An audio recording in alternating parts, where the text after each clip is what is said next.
پوری پاکستان کی عوام اور بالخصوص خیبر پختونخوا کی عوام سے مخاطب ہوں۔ ہمارے لیڈر، ہمارے قائد عمران خان صاحب نے یہ حکم دیا ہے کہ آج جو ہے جلسہ جو ہم کر رہے تھے تنور کے مقام پر،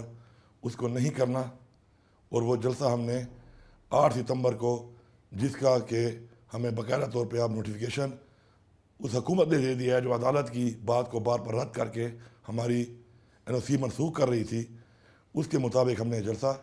8 ستمبر کو اسلام آباد میں کرنا ہے۔ میں یہاں پہ تمام اداروں کو اور عدالتوں کو اور اس حکومت کو یہ پیغام دیتا ہوں کہ عمران خان وہ لیڈر ہے جس نے آج پھر ثابت کیا ہے کہ وہ آئین کے مطابق، قانون کے مطابق ایک پرامن اور پاکستان سے محبت کرنے والا، اپنی عوام سے محبت کرنے والا اور تصادم نہ چاہنے والا لیڈر ہے۔ آپ لوگ بھی اپنی اصلاح کریں، اس ملک میں آئین کی پاسداری، قانون پر عمل درآمد اور شہریوں کے حقوق، اس کے اوپر عمل درآمد کرنا آپ پر اس آئین کے مطابق فرض ہے۔ اور آج دیکھیں کہ عمران خان نے ایک دفعہ پھر ثابت کیا ہے کہ وہ ایک لیڈر ہے، اور وہ اپنے لیے نہیں، اس قوم کے لیے، پاکستان کے لیے اور اپنی اس عوام کے لیے سوچتا ہے۔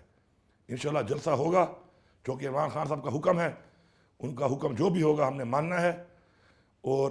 ان کے حکم کے مطابق جلسہ جب بھی وہ کہیں گے، انہوں نے 8 تاریخ کا کہا ہے، انشاءاللہ ہوگا، بھرپور طریقے سے ہوگا۔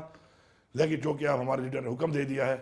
تو اس لیے آج کا جلسہ ہم منسوخ کرتے ہیں۔ انشاءاللہ اس سے بڑھ کر اپنی تحریک میں، حقیقی آزادی کی تحریک میں، انشاءاللہ اپنے ملک کے لیے، آزادی کے لیے انشاءاللہ ہماری تحریک جاری رہے گی، عمران خان کے حکم کے مطابق جاری رہے گی، اور انشاءاللہ مل کے ہم نے انشاءاللہ ثابت کرنا ہے کہ ہم عمران خان کے ساتھ ہیں، پاکستان کے ساتھ ہیں، اور انشاءاللہ یہ ثابت کر کے انشاءاللہ ہم اس دنیا کو، قوم کو بتائیں گے کہ عمران خان ہی وہ لیڈر ہے جو پاکستان کی بات کرتا ہے، اپنی عوام کی بات کرتا ہے۔